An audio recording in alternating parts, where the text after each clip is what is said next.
Hello everybody, I am Jay Shady, the voice of reason, and it's time to talk about WrestleMania 2000, WrestleMania 2000, WrestleMania Y2K, WrestleMania 16, call it whatever you want to call it. This show, mediocre, not so good, average at best.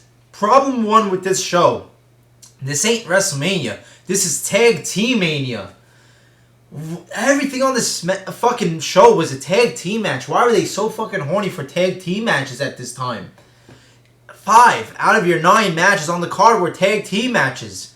5 out of your 8 men's matches were tag team matches.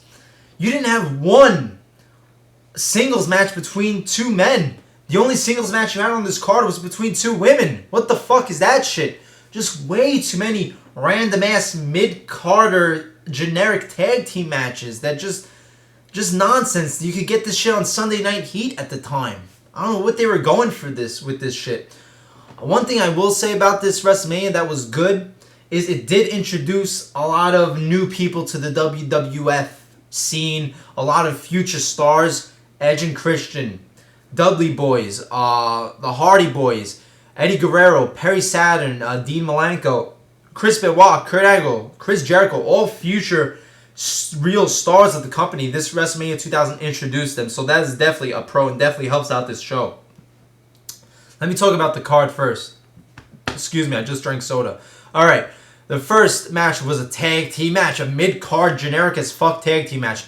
Big Boss Man and Bull Buchanan versus The Godfather and D'Lo Brown. This was a horrible fucking opener. How do you open a show with this shit? Like, this is pure Sunday Night Heat shit.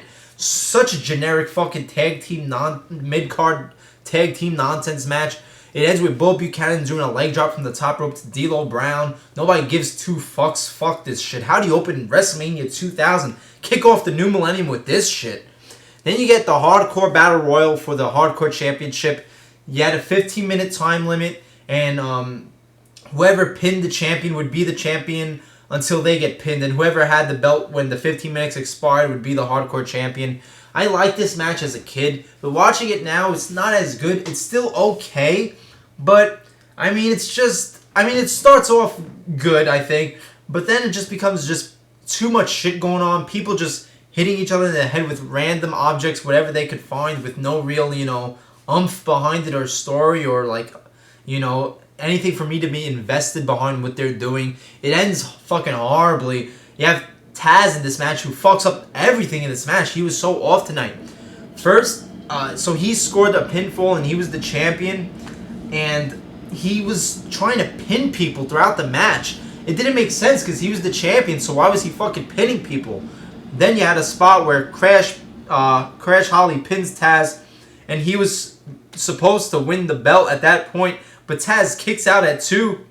The referee still counts to 3 though and gives the win to Crash. But why did Taz kick out and fuck that whole thing up?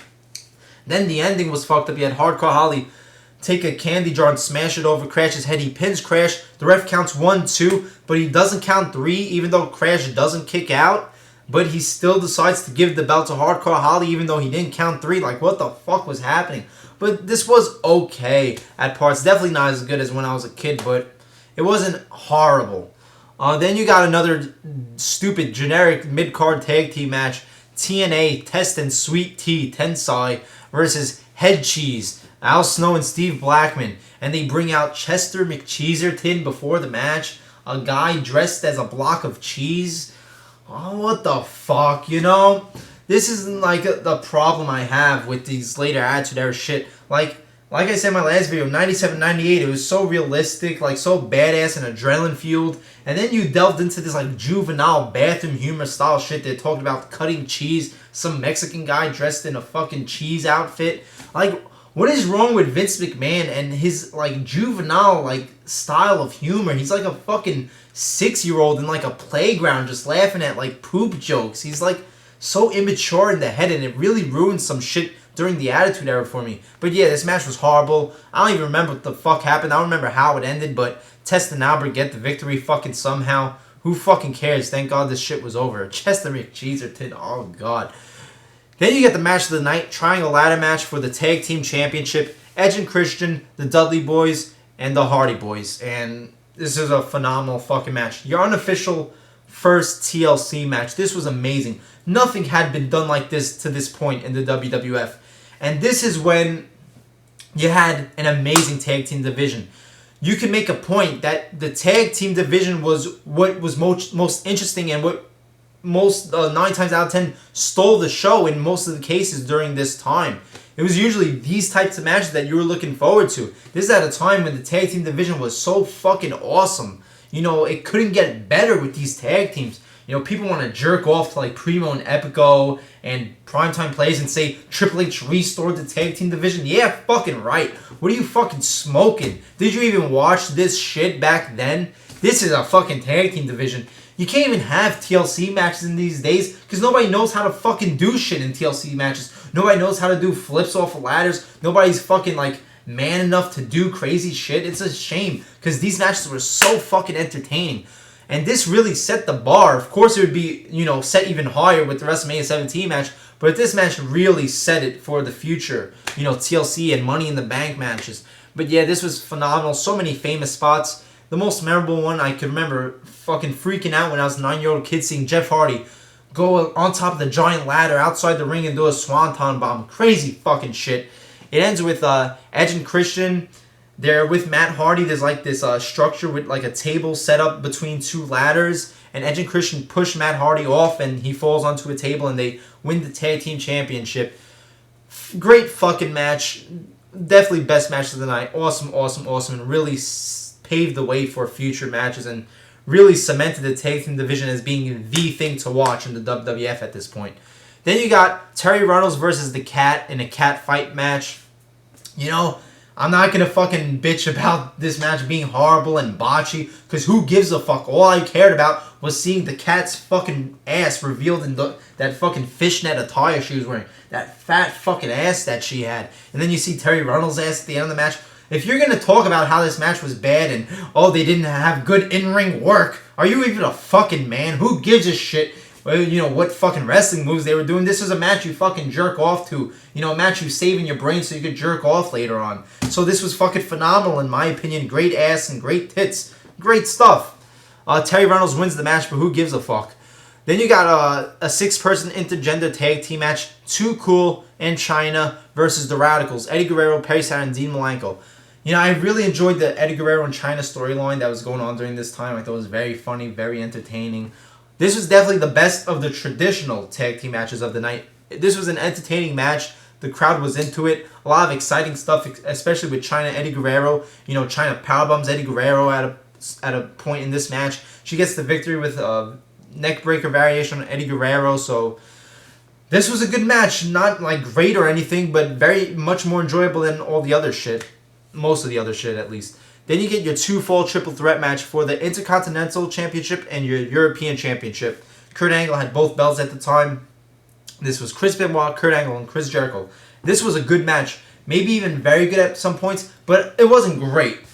I mean, these guys, given more time with these 3 names, could have put together, you know, a near 5-star match or maybe even a 5-star match. I have no doubt about it. You know, if they were given more time or if they did this match a little differently. But still, this was a good match. A lot of exciting stuff from all the guys, of course. The first fall goes to Chris Benoit when he does a flying headbutt to Chris Jericho to get the Intercontinental Championship. Then Chris Jericho does the lion salt to Chris Benoit to get the European Championship. So I thought it was funny that Kurt Angle lost both belts without getting pinned once. That was a funny booking decision.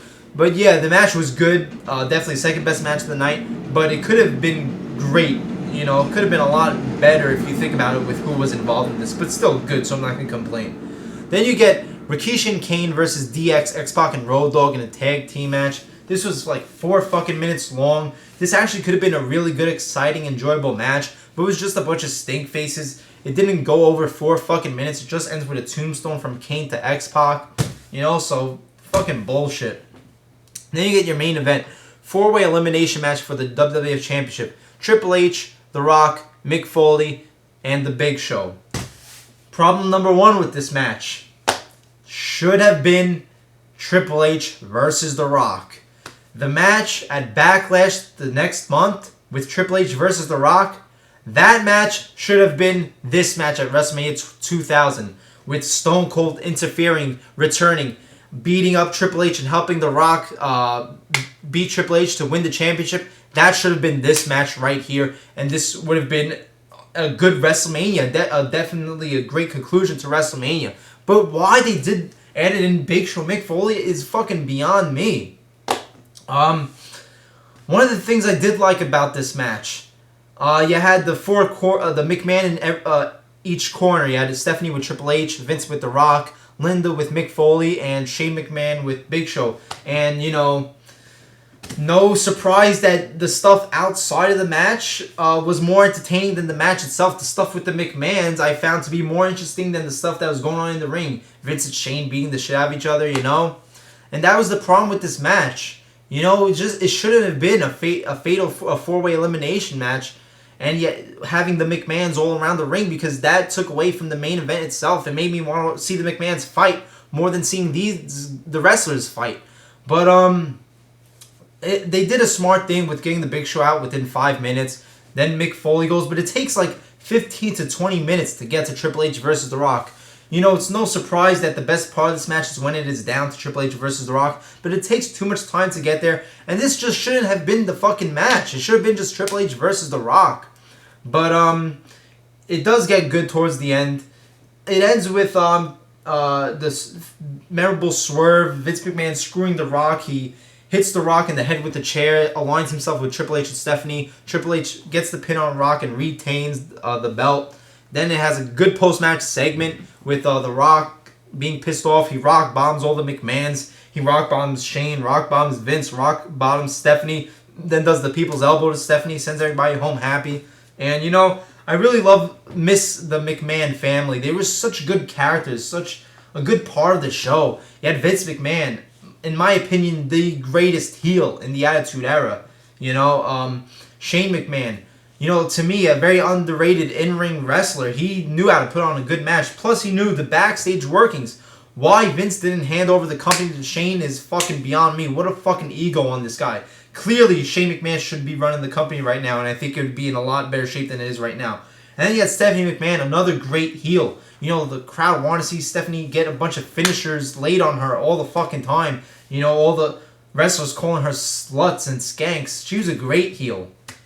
Yeah, and this was entertaining, the end of this match with The Rock. You know, man, I miss The Rock. The Rock was so fucking awesome. You know, just watching this match and then watching Raw recently, I forgot how great The Rock was. Man, I miss The Rock. I'm sick and tired of watching Dwayne The Rock Johnson every Monday night. I want The Rock. I want the most electrifying man in sports entertainment. The jabroni beating, pie eating, trailblazing, eyebrow raising, locked, stocked, eyebrow cocked, people's champ The Rock. Not Dwayne The Rock movie star Johnson. So this match was good at best, but not good enough for your WrestleMania 2000 main event in my opinion. So yeah, this show, I'm going to give it a 5.5 out of 10.